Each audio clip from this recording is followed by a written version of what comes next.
Halo guys, ketemu lagi di serial Turki Esaret 11. Jangan lupa subscribe channel ini ya, supaya bisa terus mengikuti kelanjutan serial ini. Dan bagikan channel ini kepada semua orang, agar dapat menonton serial ini. Afife menyuruh Hira pergi. Afife ingin bicara berdua dengan Orhun. Tapi Orhun mencegah Hira pergi, karena Hira adalah calon istri Orhun. Apapun yang mau Afife katakan, harus mengatakannya kepada Hira. Afife marah, ia tidak akan pernah membiarkan Orhun menikahi Hira. Pernikahan ini tidak akan terjadi. Orhun dan Hira pergi meninggalkan Afife. Meryem datang ke tempat Feriha dan memeluk Feriha sambil menangis. Feriha berkata, "Mengapa Meryem menyiksa diri?" Meryem bilang, walaupun ia memberitahu yang sebenarnya, tetap saja Kenan akan marah. Hira berkata kepada Orhun, kalau ia tidak ingin menikah. Orhun bilang, apapun yang ia katakan akan terjadi. Hira akan menikah dengan Orhun. Hira masuk ke kamarnya dan berkata, ia tidak akan menikahi Orhun walaupun Orhun membunuhnya. Sambil memegang kalung pemberian Nihan, Hira mengatakan ia berhutang nyawa kepada Nihan. Hira akan menanggung apapun untuk membayar kejahatan yang telah ia lakukan kepada Nihan, bahkan tanpa menyadarinya. Hira tidak dapat melakukan pernikahan ini. Master bertanya, mengapa Kenan tidak memberitahu kepada Master masalah Kenan? Kenan tidak mengatakan masalahnya supaya tidak menyakiti Master. Kenan berpikir, cara yang paling baik adalah dengan tutup mulut, sama seperti Master. Master mengatakan ia banyak bicara pada saat harus berbicara.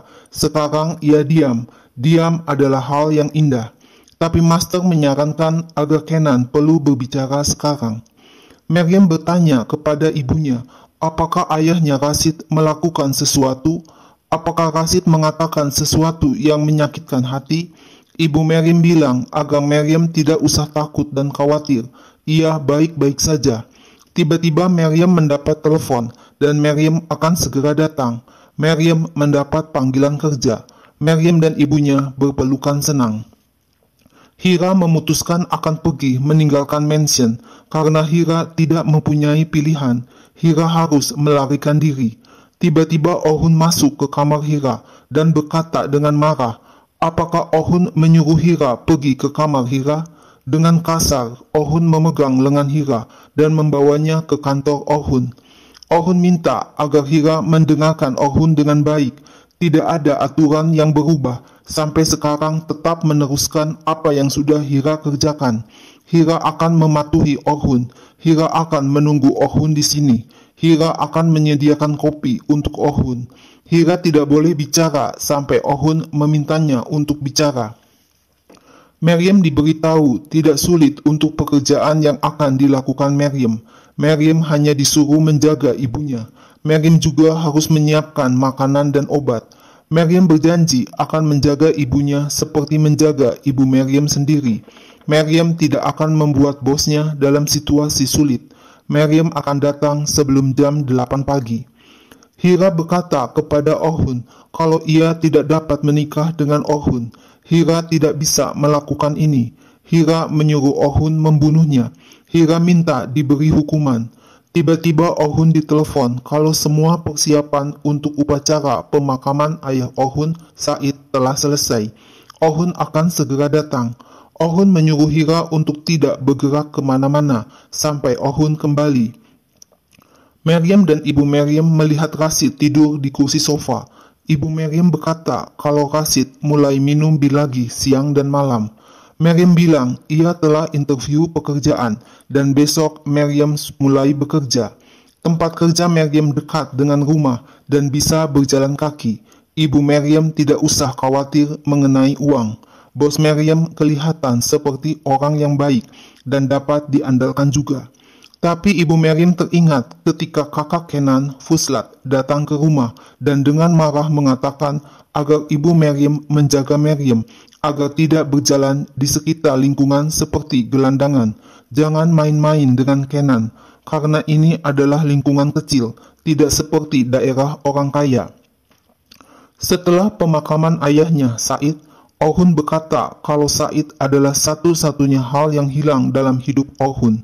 Kepergian Said yang pertama sangat menyakitkan, tapi kepergian yang kedua lebih menyakitkan lagi. Siapapun yang menyebabkan ini akan dimintai pertanggungjawabannya. Mereka akan menyesal apa yang telah mereka lakukan kepada Said dan Nihan. Tidak akan ada kenyamanan dan kedamaian buat mereka. Afifah masuk ke kantor Ohun, menanyakan kepada Hira di mana Ohun, mengapa Hira ada di kantor Ohun. Hira bilang Ohun menyuruhnya untuk menunggu di sini sampai Ohun kembali. Sebenarnya Hira tidak ingin menikah dengan Ohun, tapi Afifah hanya diam dan langsung pergi meninggalkan Hira. Nefes diantar teman-temannya pulang ke rumah dan memberitahu sewaktu bermain bola Nefes jatuh kena trotoar. Maryam mengikat kepala Nefes untuk menutup lukanya agar darahnya berhenti dan tidak sakit lagi. Maryam akan membawa Nefes ke rumah sakit. Tapi alangkah kagetnya Maryam ketika membuka laci untuk mengambil uang, ternyata uangnya tidak ada. Maryam bertanya kepada Rashid, di mana uangnya? Diam-diam Rashid sudah mengambil semua uang Maryam yang ada di dalam amplop. Tapi Rashid berbohong dengan berpura-pura tidak tahu ada uang di dalam laci. Kenan memeluk kakaknya Fuslat, say goodbye karena Kenan akan pergi jauh. Dalam perjalanan, Kenan melihat Maryam sedang menggendong Nefes yang terluka kepalanya. Kenan mengajak Maryam agar masuk ke mobilnya, tapi Maryam menolaknya. Kenan bilang, Maryam jangan keras kepala, mobil akan melewati rumah sakit. Tiba-tiba Nefes pingsan. Kenan langsung menggendong Nefes dan pergi ke rumah sakit. Ohun menyuruh Hira keluar dari kantor Ohun, tapi Hira diam saja, tidak mau pergi. Ohun bilang ia tidak mau mendengar kata-kata lain mengenai pernikahan. Apapun yang Ohun katakan itu akan terjadi. Hira mengatakan ia ingin membayar untuk kejahatan yang dilakukannya dengan penyiksaan, kelaparan, dan haus. Jika perlu, Hira minta dibunuh, tapi jangan minta untuk menikah. Mustahil Hira tidak dapat melakukan itu. Ohun sudah mengatakan dari permulaan kepada Hira, tidak ada kematian yang mudah. Hira akan membayar untuk apa yang telah Hira lakukan di sini bersama Ohun. Ohun yang memutuskan bagaimana untuk melakukannya. Hira tidak mempunyai hak untuk bicara. Hira disuruh untuk keluar dari kantor Ohun. Di dalam kamar, Hira mengeluh. Ia tahu bagaimana caranya untuk diam dan menyerah pada apapun, segala macam penindasan dan siksaan.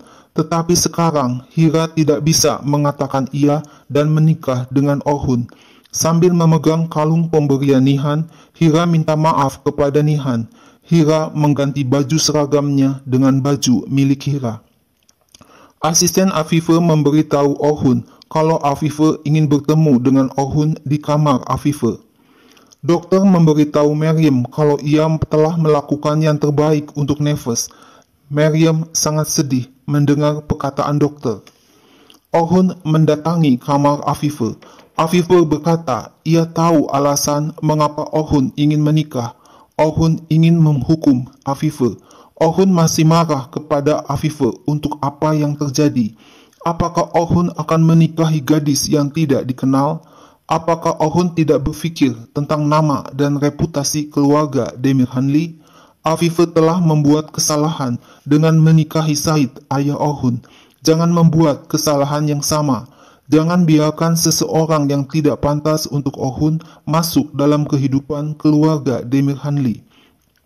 Ohun bilang, Afifah tidak mempunyai hak untuk menasehati Ohun. Afifah telah meninggalkan anak-anaknya tanpa ayah untuk harga diri Afifah yang dipegang di atas segalanya. Afifah membuat Ohun dan adik-adiknya mempercayai kebohongan besar. Selama bertahun-tahun, Ohun dan adik-adiknya meratapi ayah yang masih hidup disebabkan oleh Afifah. Afifah telah mengambil masa kanak-kanak Ohun dan adik-adiknya. Ada kompensasi untuk semuanya dalam kehidupan ini, tetapi tidak ada waktu untuk berlalu. Afifah mengingatkan kalau mereka adalah keluarga bangsawan. Hira tidak pantas untuk keluarga Demir Hanli. Ohun ngotot, ia telah membuat keputusan. Ohun tidak mudah berpaling dari keputusan yang telah diambil. Afifah sudah tahu sifat Ohun dengan baik. Hira kabur dari mansion dan bersembunyi di balik tembok. Tiba-tiba Orhun keluar dari rumah. Tak lama, Orhun kembali masuk ke dalam rumah lagi. Dengan membawa kalung pemberian Nihan, Hira nekat berlari meninggalkan mansion. Nah guys, lalu apa yang akan terjadi selanjutnya? Saksikan terus ya serial ini. Jangan lupa subscribe dan share channel ini ya.